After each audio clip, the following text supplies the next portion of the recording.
Hello दोस्तों, welcome to the Pasi leader.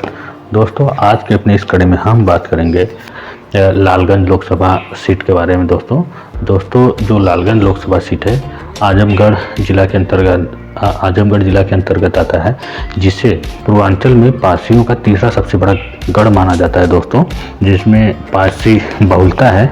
दोस्तों मैं बता दूं, लालगंज लोकसभा सीट पर सभी पार्टियों ने अपने अपने उम्मीदवार, जो मुख्य पार्टियां अपने उम्मीदवार घोषणा कर दी हैं, जिसमें समाजवादी पार्टी ने पूर्व सांसद, 2 बार के पूर्व सांसद श्री दरोगा सरोज जी को, जो अपने ही समाज से आते हैं, उन्हें उम्मीदवार बनाया है। वहीं बीएसपी ने समाज सेवी श्रीमती इंदु चौधरी जी को अपना प्रत्याशी बनाया। वहीं बीजेपी ने पूर्व सांसद नीलम सोनकर को अपना प्रत्याशी बनाया है। दोस्तों मैं बता दूं, जो लालगंज लोकसभा सीट है इसके अंदर 5 विधानसभा आती हैं, जिसमें लालगंज, दीदारगंज, निजामाबाद, फूलपुर पवई और अरौलिया।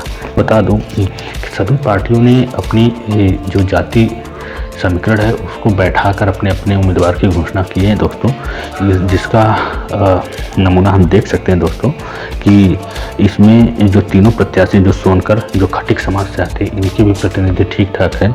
वहीं जो इंदु चौधरी जी हैं जो चमार समुदाय से आती हैं, इनकी भी समाज के लोग काफ़ी हद तक पाए जाते हैं। वहीं पासी भी हद तक पाए जाते हैं। तो समाजवादी पार्टी के आप जानते हैं मुख्य वोटर यादव और मुस्लिम हैं, जो यहाँ पे बहुतायत पाए जाते हैं। जहाँ मैं बता दूं कि मुस्लिम समुदाय लगभग 2,64,000 हैं, वहीं यादव समाज 2,68,000 है। और पासी की बात करें तो 1,30,000 यानी कि 1.5 लाख के लगभग हैं। ये जाति समीकरण मैं 2014 लोकसभा के अनुसार बता रहा हूँ। वहीं अगर खटिक समाज की बात कर ले तो ये 1,20,000 के लगभग है। और वहीं जो चमार समाज है उनको लगभग 1 लाख के लमसम माना जाता है। क्योंकि दोस्तों अगर टोटल देखा जाए तो जो लालगंज लोकसभा सीट है इसमें जो 5 विधानसभा है, लालगंज, दीदारगंज, निजामाबाद, फूलपुर पवई और औरैया, ये तीनों पासी बहुल है, जिसमें लालगंज में लगभग 46,000 पासी और दीदारगंज में 50,000 और निजामाबाद में 11,000 पासी और फूलपुर पवई में 15,000 और अतौलिया में 8,000 पासी पाए जाते हैं। सर की लड़ाई बहुत ही कटी कटा होने वाली है, क्योंकि सभी ने अपनी जाति समीकरण देख के ही प्रत्याशी उतारे हैं। लेकिन जो बढ़त दिखती आ रही है वो समाजवादी पार्टी की दिखती आ रही है, क्योंकि ये पासी बहुल तो है, साथ साथ मुस्लिम और यादव बहुल भी है। अगर इनका वोट हम मिला लें तो इन दोनों का वोट मिला के तीनों का देखेंगे तो लगभग यादव और पासी मिला लें तो ये लगभग 4 लाख हो जाएंगे। और मुस्लिम मिला लें तो 4 2 6-7 लाख के लगभग पहुंच जाते हैं। और जीत का आंकड़ा भी 5 से 6 लाख के बीच में ही रहने वाला है। तो दोस्तों जैसे हमारा जो अवध क्षेत्र है वहाँ पे पासी बहुलता बहुत ज़्यादा है, और वहाँ पे पासी सभी पार्टियों में बटे पड़े, खासकर बीजेपी में वर्तमान समय में थे। लेकिन जो बीजेपी ने अपने समाज के साथ इतना गलत किया, उसको देखते हुए पासी समाज जो है बीजेपी से छटक कर निकल कर समाजवादी पार्टी में जा रही है। एक तरीके से बीजेपी की वोटर थी पासी समाज। लेकिन पूर्वांचल में ऐसा नहीं था। पूर्वांचल में पासी समाज समाजवादी की पार्टी के साथ ही था और अब भी है। तो इसका फ़ायदा मिलेगा बहुत ज़्यादा, और वर्तमान समय में और मिलेगा, क्योंकि हाल ही में कुछ बीजेपी के सांसद नेताओं ने महाराजा सुहेलदेव पासी की जाति के साथ छेड़छाड़ी किया और दूसरे नाम से उनका स्मृति द्वार बना था, जिसका पासी ने विरोध किया था। तो उसको देखते हुए पासी समाज बहुत ज़्यादा आक्रोशित है।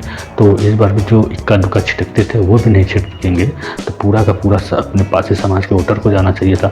और बात ये है कि इस एक तो पासी समाजवादी पार्टी के वोटर भी रही, और दूसरा पासी समाज का प्रत्याशी भी उतरा है। तो पासी समाज पूरे खुले आम जो है इनको वोट देगी। मैं बता दूं, पासी समाज की जनसंख्या 1,30,000 यानी 1.5 लाख के लगभग है, तो बहुत ज़्यादा है।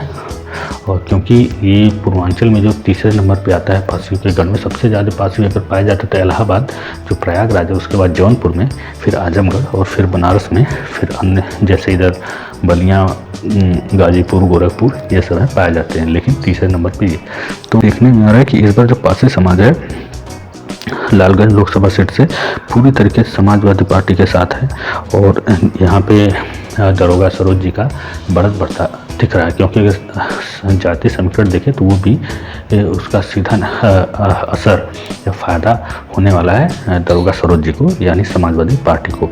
वहीं अगर बीजेपी की देखें तो बीजेपी की जो सोनकर है, सोनकर भी 1-1.5 लाख के लगभग है, लेकिन उतना फ़ायदा इनको नहीं मिल पा रहा है, क्योंकि जो सोनकर है खटीक समाज 1,20,000 के लगभग है, वही ठाकुर समाज 1,30,000 है और भूमिहार समाज 1 लाख। तो मतलब जो बीजेपी के जो मेन वोटर है ठाकुर और ब्राह्मण, वो इनके अपेक्षा में कम है, तो जिससे इनको फ़ायदा उतना नहीं होने वाला है। हाँ, अदर पार्टी जो अदर समाज के लोग हैं उनका वोट हमेशा से बढ़ता आया है और इस बार भी बढ़ेगा। वहीं अगर चमार समाज की बात कर ली या फिर मायावती की, तो इन्होंने कैंडिडेट तो अच्छा उतारा है, मैं भी इन्हें जानता हूँ।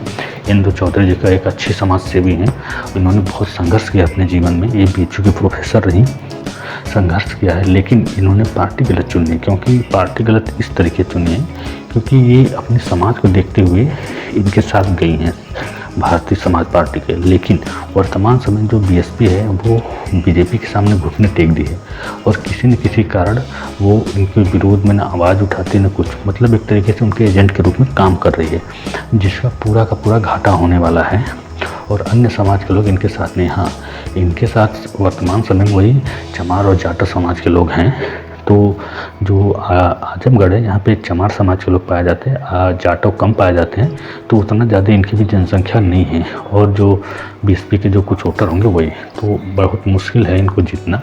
लेकिन कैंडिडेट इनका जो है अच्छा कैंडिडेट है, अगर ये अन्य पार्टी से आई होती तो शायद इनको और वोट मिलता और जीतने का चांस शायद बन सकता था, लेकिन वर्तमान समय में इनको इतना बढ़त मिलता नहीं दिख रहा है।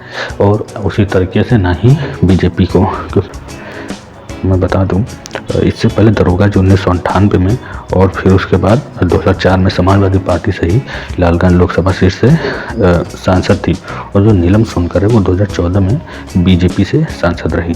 दोस्तों अगर वर्तमान समय की बात करें तो 2019 में यहाँ से संगीता सरोज जो बीएसपी की है, जो उस वक्त क्योंकि 2019 में गठबंधन था समाजवादी पार्टी और बीएसपी से, तो उसमें इसका पूरा फायदा मिला था।